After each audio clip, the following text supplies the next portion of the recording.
Hello everyone, today we will start discussing thermodynamics. ठीक है, previous session में हमने ऑर्गेनोमेटालिक को खत्म किया था। आज से शुरू करेंगे थर्मोडायनामिक्स। ठीक है, ये भी one of the most important chapter होता है आपका सीएसआर नेट एंड गेट दोनों के लिए। ठीक है,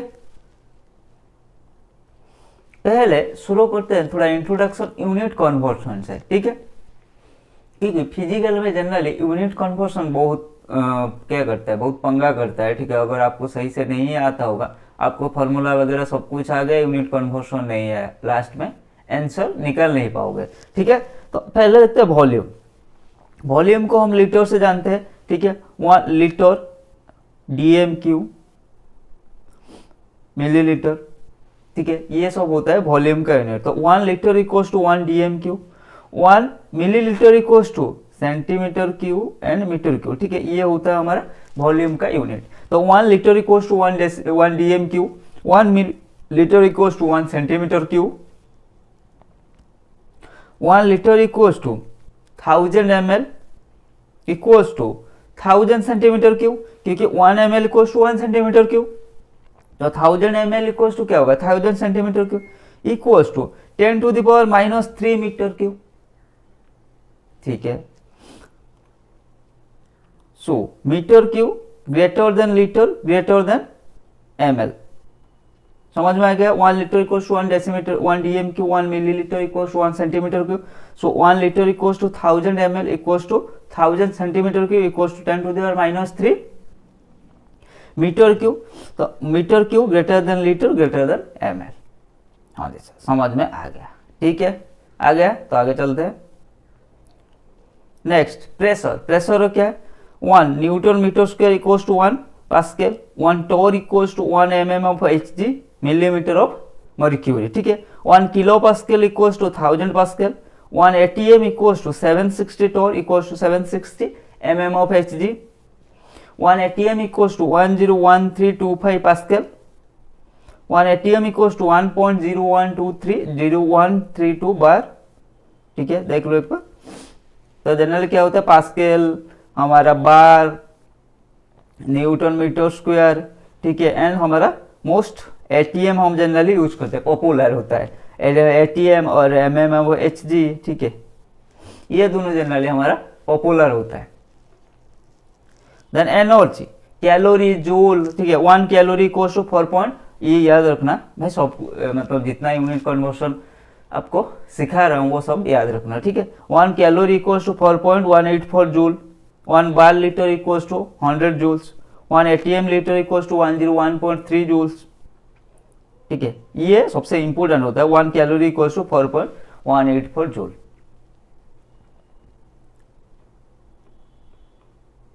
ठीक है, देन एक आता है मोलर वॉल्यूम। ठीक है, molar volume at STP। STP क्या है, स्टैंडर्ड टेम्परेचर प्रेशर। इसका वैल्यू क्या होता है, standard temperature pressure. Temperature generally 273.15 kelvin, इसको एज ए अप्रोक्स 273 केल्विन ले सकते हो। प्रेशर कितना होता है 1 बार, एंड वॉल्यूम कितना होता है 22.4 लीटर। ठीक है, 22.4 लीटर। देन अब देखते हैं सिस्टम, टाइप्स ऑफ सिस्टम। हम थर्मोडायनामिक्स में क्या होता है, आपने पढ़ा होगा, सिस्टम होता है, सराउंडिंग होता है। ठीक है, जिस पर वर्क हो रहा है उसको हम सिस्टम बोलते हैं। तो सिस्टम हमारा 3 टाइप्स का होता है, एक ओपन सिस्टम, एक क्लोज सिस्टम, एक आइसोलेटेड सिस्टम। ठीक है, ये सब आपने 11th-12th में अच्छे से पढ़ा होगा। बस एक क्या है आपका 11th-12th ग्रेजुएशन, ठीक है, MSc सब में ये पढ़ा होगा। ठीक है, बस उसका थोड़ा हम क्या करते हैं, थोड़ा रिवाइज कर लेते हैं। ओपन सिस्टम क्या होता है, देखो, a system in which both mass and energy can be exchanged with surrounding। Mass and energy surrounding के साथ एक्सचेंज हो सकता है, उस सिस्टम को बोलते हैं ओपन सिस्टम। फॉर एग्जांपल एक कप ऑफ टी। ठीक है, नेक्स्ट हमारा क्लोज सिस्टम। क्लोज सिस्टम में क्या है, energy can be exchange between system and surrounding. पहले मास एनर्जी दोनों तो ओपन सिस्टम, ओनली एनर्जी तो close system, like this one. ठीक है, इसमें एनर्जी तो चेंज हो सकता है लेकिन मास एक्सचेंज नहीं हो सकता, मास एक्सचेंज नहीं हो सकता। ठीक है, देन आइसोलेटेड, इसमें ना तो एनर्जी हो सकता है ना तो मास हो सकता है। ठीक है। ये क्या होता है, आइसोलेटेड सिस्टम, देखो ये वाला, ठीक है। हम जनरली टी वगैरह रखते हैं ना, उसमें ज्यादा देर तक मतलब क्या है, वो टी हॉट होके रहता है, ठीक है। देन थर्मोडाइनामिक इक्विलिब्रियम, एक होता है केमिकल इक्विलिब्रियम, एक होता है मैकेनिकल इक्विलिब्रियम, एक होता है थर्मल इक्विलिब्रियम, ठीक है। मैकेनिकल इक्विलिब्रियम क्या है, if there is no net force acting on the system, or in other words if there is no pressure gradient with time, then such equilibrium is known as mechanical। Mechanical no force acting on the system. देखो इसमें net force क्या है, zero, ये यहाँ से जितना force दे रहा है, ये यहाँ से जितना फोर्स उतना ही फोर्स दे रहा है, तो नेट फोर्स कितना होगा, जीरो। तो ये होता है हमारा mechanical system, sorry mechanical equilibrium. Thermal क्या, if there is no temperature gradient with time, then the system is said to be thermal equilibrium, ठीक है। हाँ जी सर। देन हमारा chemical equilibrium, if there is no change in concentration of species present in the system, system में जो species का concentration है वो चेंज नहीं होगा, उसको क्या बोलेंगे हम, केमिकल इक्विलिब्रियम, ठीक है। फोर्स नहीं होगा तो mechanical, change temperature gradient change नहीं होगा तो थर्मल इक्विलिब्रियम, हमारा कॉन्सेंट्रेशन चेंज नहीं होगा तो केमिकल इक्विलिब्रियम, ठीक है। देन थर्मोडाइनामिक प्रॉपर्टी, एक होता है इंटेंसिव प्रॉपर्टी, एक होता है एक्सटेंसिव प्रॉपर्टी। इंटेंसिव क्या है, इंटेंसिव प्रॉपर्टी, इसको आई फॉर यहां से याद रखने के सॉरी याद रखने के लिए आसान होगा, आई फॉर क्या, इंडिपेंडेंट, याद रखो, independent of the amount of matter in the system, ठीक है। सिस्टम में कितना अमाउंट ऑफ सब्सटेंस है उसके ऊपर डिपेंड नहीं करता, इंडिपेंडेंट, आई फॉर इंडिपेंडेंट याद रख लेना, ठीक है। इंटेंसिव प्रॉपर्टी क्या है, independent on the amount of substance, amount of matter present in the system, ठीक है। known as intensive property. Generally this property cannot be directly added mathematically, तो intensive property are not additive property, ठीक है। Example देखो, molar volume, density, गिव्स energy per molecule, specific heat, pressure, temperature, all concentration term, boiling point, freezing point, cell potential, specific conductance, refractive index, surface tension, viscosity, pH value, vapour pressure, ये सारे क्या होता है, independent of matter, ठीक है। और independent of mass भी हम बोल सकते हैं, ठीक है। एक्सटेंसिव क्या है, depend on the amount of matter present in the system, ये क्या है, एडिटिव प्रॉपर्टी होता है। तो volume, number of moles, mass, gives free energy, so gives energy, entropy, enthalpy, जितना भी हमारा एनर्जी का टाइप होता है, जैसे मान लो एनर्जी का फॉर्म होता है, entropy, gives energy, enthalpy, internal energy, heat capacity, force and surface area, ये एडिटिव प्रॉपर्टी होता है। मान लो इसमें लिया था मैंने 20 ml वाटर, ठीक है, इसमें लिया था हमने 30 ml वाटर, इस वाटर को हमने इसमें ऐड कर दिया, अब क्या हो जाएगा, 20 प्लस 30 50 ml, ठीक है। समझ में आ गया। हम इंटेंसिव प्रॉपर्टी क्या था, नॉन एडिटिव। मान लो हम लेते हैं बॉइलिंग पॉइंट, इसका था 25 डिग्री सेल्सियस, अब बॉइलिंग पॉइंट मान लो 100 डिग्री सेल्सियस, ठीक है, इसका भी मान लो 100 डिग्री सेल्सियस। अब इसको मैंने इसमें ऐड कर दिया, क्या ये बॉइलिंग पॉइंट 200 डिग्री सेल्सियस होगा, नहीं, वही 100 डिग्री सेल्सियस रहेगा, ठीक है। समझ में आ रहा है। तो इसीलिए मैंने बोला इंटेंसिव प्रॉपर्टी होता है हमारा non additive in nature, extensive property additive in nature. Energy का जितना फॉर्म होता है, surface area, volume, number of moles, ये सारे हमारा extensive property. The ratio of two extensive property indicates the intensive property, like density, density equals to mass by volume, ये भी हमारा क्या है, एक्सटेंसिव प्रॉपर्टी, हमारा वॉल्यूम भी एक्सटेंसिव प्रॉपर्टी, बट हमारा डेंसिटी क्या है, इंटेंसिव प्रॉपर्टी, ठीक है। तो ratio of two extensive property indicates the intensive property. An extensive property can be converted into intensive property when it is defined per unit amount of substance. अच्छा, जो per unit amount of substance, fix amount of substance के लिए हम define करेंगे, तो हम extensive property can be converted into intensive property, ठीक है। नेक्स्ट देखते हैं state function. The property of system that's depend only on the state, से मतलब है ओनली स्टेट पर डिपेंड करेगा, मतलब final and initial state, final and initial state पर ओनली डिपेंड करता है। Property of system which depend on only final and initial property of the system, initial final and initial state of the system, उसको क्या बोलेंगे state function, not the path by which system has achieved. ठीक है, समझ में आ गया। तो mathematical condition for state function, if f is a state function then a to b df equals to f a minus f b। ठीक है, it means f depends only on the end state and not the path which it follow during the process। इसका कहने का मतलब है f only path के ऊपर depend नहीं, सॉरी f ओनली स्टेट के ऊपर डिपेंड करता है, initial state and final state, ये दोनों के ऊपर डिपेंड करता है। ठीक है, if f is a state function then क्या होगा साइक्लिक इंटीग्रल, क्योंकि देखो a b वही मतलब ओनली उसका स्टेट के ऊपर डिपेंड कर रहा है, तो हमारा क्या होगा साइक्लिक इंटीग्रल 0 होगा। It implies cyclic integral as the end states are the same. ठीक है, एंड स्टेट साइक्लिक इंटीग्रल 0 होगा।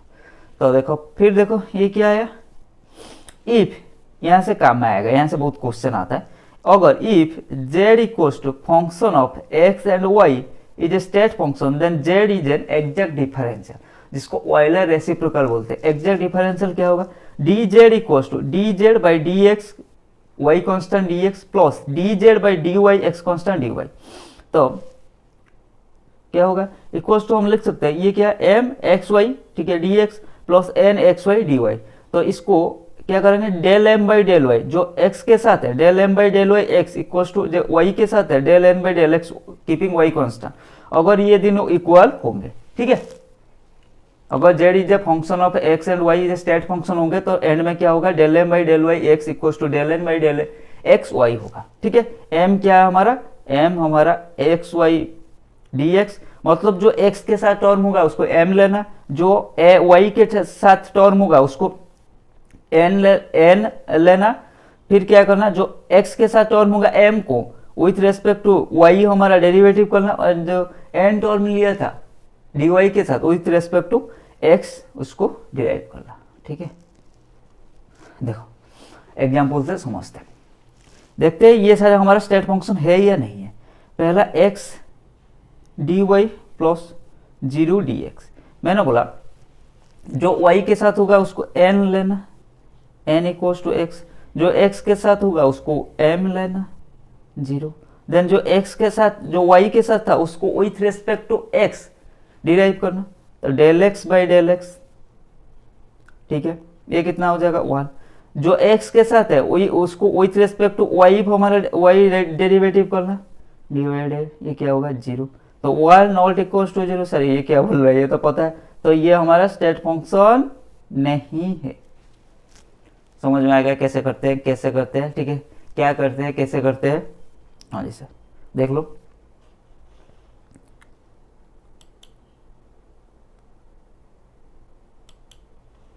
Next 1 dx minus x by y d y, 1 dx minus x by y d Y. ठीक है, तो 1 dx m 1 हो गया, n हमारा x by Y हो गया माइनस x बाई वाई, तो अब करते हैं del M by del X. ठीक है, del M by del X क्या है डेल 1 बाई डेल एक्स, तो ये तो 0 हो जाएगा। हाँ जी सर, तो ये 0 हो जाएगा सर, ये तो 0 नहीं होगा, इसको क्या करना है del minus X by Y divide by del X keeping Y constant, तो 1 बाई वाई तो बाहर आ जाएगा del minus X by del X, तो ये क्या हो जाएगा माइनस 1 बाई वाई हो जाएगा। हाँ जी सर, तो ये तो 0 निकल के आया, तो ये भी नहीं होगा, ये भी हमारा स्टेट फंक्शन नहीं होगा।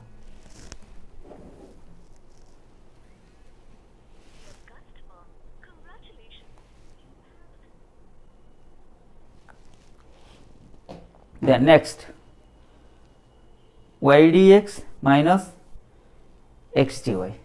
ठीक है, m equals to Y n equals to minus X, तो क्या होगा del Y divide by del Y होगा। हाँ जी सर, ये तो 1 हो गया, ये क्या होगा del of minus X divide by del X, ये तो माइनस 1 हो गया, तो 1 नॉट इक्वल्स टू माइनस 1, ये दोनों इक्वल होना चाहिए, तो नहीं हो रहा, ये भी हमारा स्टेट फंक्शन नहीं होगा। ठीक है, देन लास्ट वन देखते हैं, समझ में आ रहा है ना भाई कि कुछ नहीं है, इजी है। जो x के साथ टर्म है उसको देखो D X minus X by Y square D Y, ठीक है। जो x के साथ टर्म है उसको m लेना, जो y के साथ टर्म है उसको n लेना, एंड m को with respect to D M by del Y, ठीक है। मतलब m को with respect to y derivative करना है। तो देखो del of 1 by Y divide by del Y, ठीक है। तो ये कितना हो जाएगा, इसको हम ऐसे लिख सकते हैं d y to the power minus 1, हाँ जी sir, divide by del y. तो इसको जब हम डेरिवेटिव करेंगे क्या होगा, minus y to the power minus 2, ठीक है। तो इसको हम लिख सकते हैं minus 1 by Y square. Derivative आता है ना, अगर मैथ बैकग्राउंड से डेरिवेटिव आता होगा, ठीक है। देन ये इसको चेक करते हैं, डेल एन, जो एन था उसको विथ रेस्पेक्ट टू एक्स हमारा डेरिवेटिव करना है। तो del minus X divide by Y square divide by हमारा डेल एक्स। तो हमारा क्या हो जाएगा, 1 बाई वाई स्क्वायर तो कांस्टेंट चला गया, del of minus X divide by del X. तो ये क्या हो जाएगा, ये -1 तो ये 1, तो हमारा टोटल क्या हो जाएगा -1 बाई वाई स्क्वायर। तो del M by del Y -1 by Y square, del N by del X -1 by Y square. यहाँ कीपिंग एक्स कांस्टेंट है, कीपिंग वाई कांस्टेंट। तो हमारा ये दोनों इक्वल हो गया, तो यही हमारा हो गया स्टेट फंक्शन। तो ऐसा क्वेश्चन आ सकता है, which of the following is a state function. समझ में आ गया, हाँ जी सर। सो आज के क्लास में इतना ही, मिलते हैं अगले क्लास में। Keep learning, keep growing.